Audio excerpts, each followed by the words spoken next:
Hello, everyone. My name is Alondra Morabel. Not yet. Welcome to. Not yet. Now.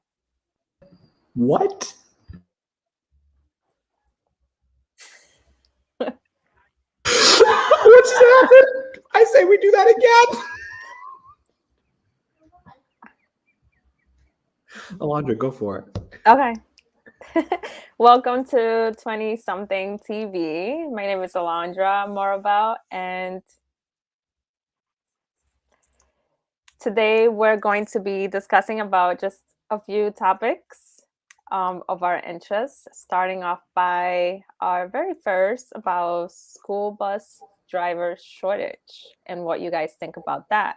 To give everyone a little background information about it, it's been a situation in which Massachusetts had to call onto the National Guards to be able to help transfer and transport kids from schools every day. And more than half of schools have complained that there are not enough school bus drivers to be able to get these kids to school on time.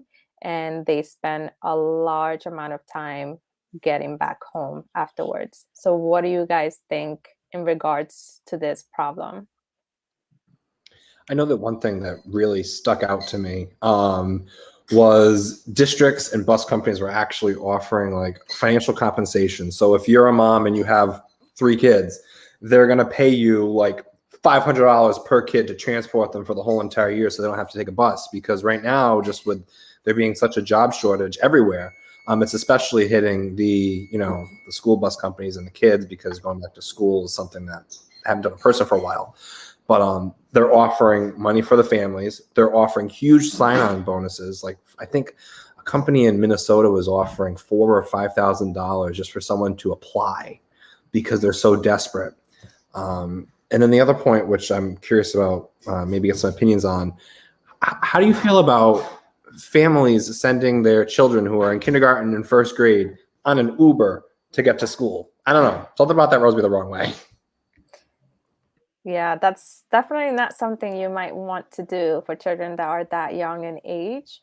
I think there has to be some more other alternatives, whether maybe having to resort back to online classes and figuring something out until that issue is figured out, because it's just very dangerous to be sending out kids alone in Ubers or any kind of other transportation other than a school bus that you can sort of trust. So, what do you guys think that might be other alternatives to this situation too? I think this is pretty hard because for as long as probably most of us can remember, school buses are like the one mode of transportation that most kids have, and you can't always expect parents to do it because parents work most of the time. And then you can't basically have like rideshare services do it because they're not always, to be a school bus driver, there's probably a bunch of background checks you need to go through, like special training and stuff, and you can't just put that onto like an Uber or something like that. But it's going to be harder to get school bus drivers because this is part of a larger problem in terms of employment in America, where people are leaving their jobs, and they'd rather be unemployed than go through jobs where they're not treated very well. Bus drivers, they have long hours every single day, even weekends sometimes, because sometimes sports games or sporting events, you'll have to bus kids around almost all day during that. And it can be an unappreciative job as well. I know a few years ago there was a thing going around where you would make sure you would thank your bus driver. I don't remember where that came up, but I remember seeing that a lot. And I remember when I was in high school, I ran track and I ran cross country, and we made sure every time we left the bus that all the kids thanked the bus driver. But sometimes, especially with younger kids, it can definitely be a thankless job.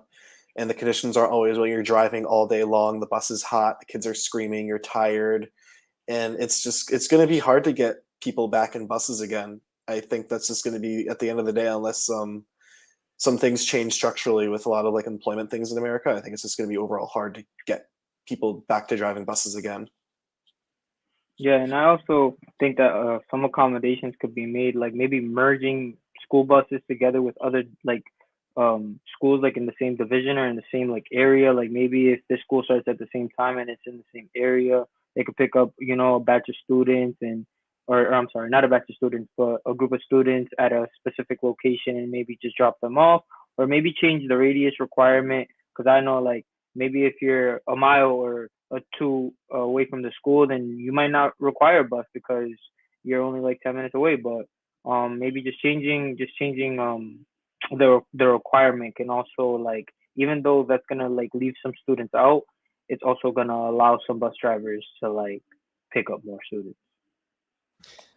Yes, and now that we are on the topic of schools and children, we can move along to our next topic that involves a 7-year-old Michigan student who one day went home with half of her hair cut. And as her father had asked her what had happened, she had mentioned that another student, another peer from the school bus had cut her hair. The dad was, of course, very upset about the situation, and he went to the school and filed a complaint so that the school would know about it. And 2 days later, the 7-year-old girl came back home with her whole head being cut, her hair being cut very short. So dad was very upset even more about the situation that he decided to file a lawsuit against the district and against the school and the teacher and everybody that was involved in that situation. And he is suing the school for about $1 million, claiming that it was not right for that to have happened along any circumstances. What do you guys think in terms of him filing a lawsuit of that kind to that kind of situation? So it was I believe the librarian, don't quote me on that, a teacher for sure, that cut this 7-year-old's hair. And I feel like there has to be a lot more to this story because $1 million for a haircut seems like a lot. I mean, yeah, that's inappropriate and you should not be cutting someone's hair without the permission, especially at that age. They have no control over really speaking up and advocating for themselves. It's kind of taking advantage of someone who's younger. But at the same time, I don't know. I don't. $1 million. There has to be something else going on there. I mean, like Lee just said, that's exactly what I was saying. Should never be doing anything to a child, but why so much? There, what was the reason? Well, I think that dad was making his argument in the terms that since the 7-year-old girl is biracial, he was saying that it's violating her rights, and in some sort of way, it's racial discrimination. So maybe perhaps that's why he wants to be able to file a lawsuit of that kind in order for it to make a statement saying that this is a big deal, this is important, and it should not happen. You know, I agree. I don't blame the father at all for his decision on suing the school because that's a very like critical thing to do to a child, especially only in kindergarten. Like imagine growing up and just you know going to school thinking that you're about to go play or learn, have fun, and then you just get your hair cut by a teacher and you think it's fine because it's at school. You know what I mean? Like that's just not something you do to a child because it's very like sacred in a way. Like my hair is me. It's on my body. Like these are like my antennas, my extension of the earth. Like this is where I get my wisdom from. Like you're not just gonna touch my hair and cut it just because you have a certain opinion, you know. And then just by the father, first just going to the school and reporting it once and then doing it again is just like that's bad. So I just want to throw in one thing because you know I'm researching as we're talking about it because I was very prepared. A 7-year-old cut a 7-year-old's hair, and then in an effort to even it out, the librarian cut the kid's hair. I didn't know if that was clear. I'm kind of gathering that myself. So then, could you pose the question of again, librarian teachers should never touch a kid, but maybe the librarian was trying to do the right thing by evening it out and making it look better, because supposedly it was very wonky after the 7-year-old cut it on the school bus, which I don't think anyone's here would look good after a 7-year-old cuts it on a school bus. But So I read that. So the timeline was the girl, a 7-year-old kindergartner, got her hair cut by the 7-year-old. Then they file a complaint. They get the girl's hair cut. So she already has her hair cut by like a professional, or like she goes to a hair salon or a stylist, and they cut it so they can try and hide it. So in the parents' eyes, they handled it themselves. And like Lee said, if the parents did it, or they got it handled, the librarian shouldn't have. However, and I still think that don't touch kids. Doesn't matter. Don't touch their hair. Don't touch them. Just let them do their thing. Don't touch kids. You shouldn't do that at all. However, there's a possibility that the hairstylist didn't do a good job, and then the librarian who is aware of the situation, doesn't know that this little girl got her hair cut already, and thinks, "Oh, I feel really bad. Let me cut this little girl's hair. I feel so bad because, she feels bad. You get your hair cut by some 7-year-old. It's probably pretty traumatic. On the bus too, it's pretty traumatic." And I was thinking about this whole time, because in my mind I'm thinking, you don't touch someone's hair. You don't touch someone's kid at all. Like, doesn't matter who you are, you don't do that. You don't touch anyone. Keep your hands to yourself. But I'm thinking, oh, well, this librarian probably didn't know it in the first place. But still, and that also brings up another question. Even if you don't know about it, you shouldn't be taking things into your own hands, because maybe they had a haircut appointment in a few days and they were just waiting on it. You don't know these things. You don't bring these things into your own hands. And like, as a librarian of all things, like, I know from experience, from when I was in elementary school, you didn't have library every single day. You went, you're scheduled with it, and every school is different. But it's like, if this is like a librarian and not like your main teacher, and you're probably not like seeing a librarian every day, it's like you're probably not very close to a librarian. A, B, you're 5. How can you be close to any teacher besides your main teacher? So it's like, there's a lot of factors in this that kind of lean in both directions, but ultimately fall in the same goal and area, which is, do not touch other people's kids. That's just what you don't do. You don't touch anyone else's kids. I agree, Jake. I think this is a situation where matters should not be taken into their own hands, and especially when it comes to taking care of other people's children, it's better to be safe than sorry afterwards, because you don't know the kind of way of parenting that parents have with their own kids. So you should always just ask if you feel that the need to do something about, such as cutting your student's hair, which is not even appropriate whatsoever. You should at least ask beforehand, or be like, hey, I'm sorry about the incident. Were you planning on doing something about your daughter's hair? If she has complained to the teacher about it, then that's a different situation. If she had gone to the teacher to let her know, hey, the kids are making fun of me because of my hair or something like that, then rather than trying to fix the issue, you can always communicate with the parents and just let them know and be aware that that is something that is happening, if it is something that's happening.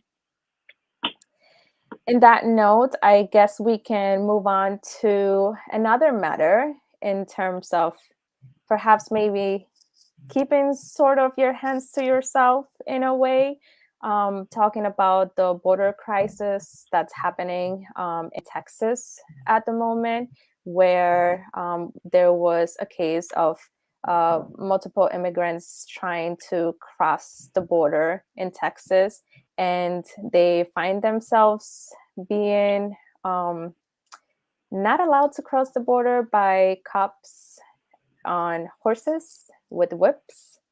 I'm not sure what is going on with that situation, and it kind of feels like this is very old times, past times kind of ways of handling this situation, as it's an issue that has been going on in different ways when it comes to immigration. What are you guys' thoughts in terms of a cop and a horse with whips. I Yeah, mean, I this, definitely. Oh, yes, sorry. Evan.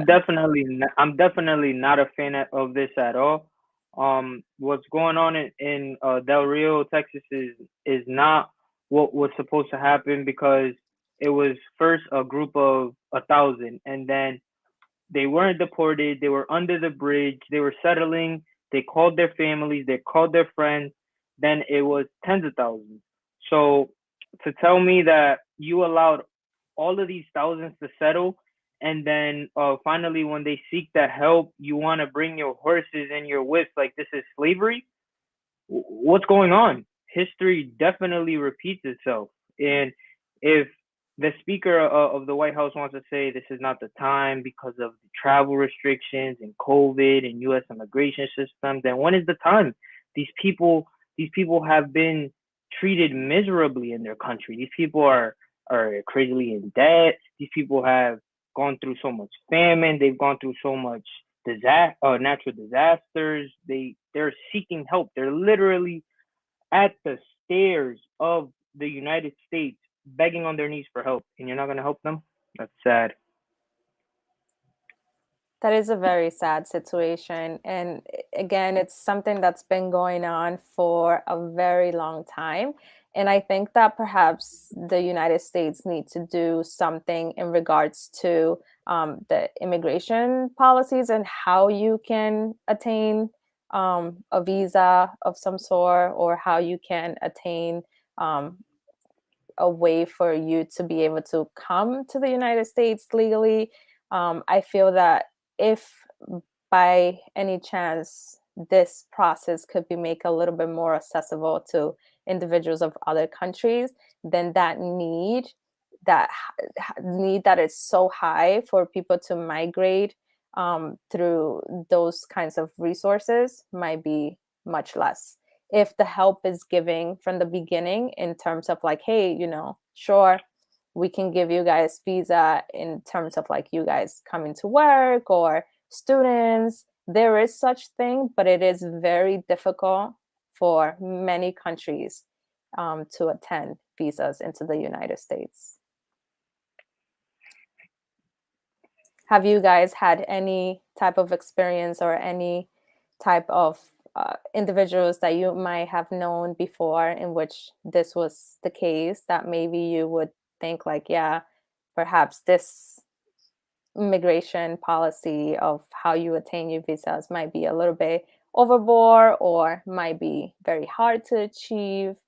What do you guys think? I just remember when I was younger and, in elementary school or even in middle school, taking those tests that people who were immigrating here, whether it was like a citizenship test or if it were a test to get a visa, and the questions on it, when you're a citizen of this country, and I honestly can't answer all the questions that are being asked, it's hard to believe that people who will come here are expected to know so much, and especially that there's oftentimes a language barrier, and I know that they offer these tests in different languages and everything, but you never know. Some things could honestly get lost in translation. The amount of stress that's on you, on top of all the physical stress and the conditions that you're in. And I also feel like when I was doing a little research, one of the, I don't want to say the government's justifying what they're doing by this, but using the reasoning of, well, COVID, this can't happen because of COVID, and we have to limit the amount of people because of COVID. And like, yes and no. Is it a legitimate concern? Possibly. I mean, there is a group of people that are all together that could very well get each other sick because they might not have access to the vaccine that you and I have had. But at the same time, is that just kind of a cover up for other things they don't really want to go in depth in, And I that think they now, just. Oh, sorry. go ahead, Jake. Sorry. I think you're right, Michael. I think they just don't want to deal with this. I think they're using COVID as an excuse to kind of brush this under the rug and be like, oh, it's COVID. Get out. We don't want to deal with you right now. And it's like, these are people. What do you mean you don't want to deal with it right now? Like it's like Elvis said, they're on the steps of America. They want to be free. That's the whole point of them coming here. They want to have lives like us, and immigrants work like a billion times harder in all aspects of life just to become a citizen and to work in this country. Like, these people aren't lazy at all. These people are hardworking. These people are incredible people. And cops on horses with whips? Like, are you kidding? Like, this is ridiculous. This is utterly ridiculous. And then having our government just be like, oh, they shouldn't be here. It's COVID. It's because of COVID. They shouldn't be here. Like, what is this? This is, yes. I was thinking that. I was thinking that what the Statue of Liberty says: "Give me your tired, your poor, your huddled masses, yearning to breathe free, the wretched refuse of your teeming shore." That I thought of that because we've given up on that. I think a good portion of our country and our government has given up on that, which is really sad because this country was built by immigrants, and we're just turning them away, and it's really sad, and it really makes me upset and angry. I agree just with the feeling of how I'm very fortunate personally for my upbringing and how I was raised and everything I had access to. But looking back, like my dad was the first one in his family to be born here. Even his sister was born and raised for the first 10 years in Italy by two immigrant parents. They never went to school. They never learned anything. Even when they came to America, they worked in factories, third shift. And so I see it even like now, because my grandmother's still living, like I see what she did. I've been to Italy. I see what they've came from, and being able to see what I've gotten because of all that hard work that my family, not that, I mean, it's my grandma, it's not that far away generation wise. And then seeing all these people that are right on the ledge, that they're almost there, that they can do it, and that they'll be able to provide for their families, for their children, for their grandchildren, kind of like how I've been able to get through my family. And then getting whipped, like it's disgusting. It does gross me out. It's inappropriate and inhumane, and no human, no matter who you are, should be treated like that. That's just sad. I agreed. And I think all of our topics will give all of the viewers, all of you guys who are watching this, something to kind of think about and ponder about in terms of what kind of society we are currently living in and the people in it. So thank you for watching 20-something TV and joining Jake, Michael, Elvis, and myself through this segment. Thank you.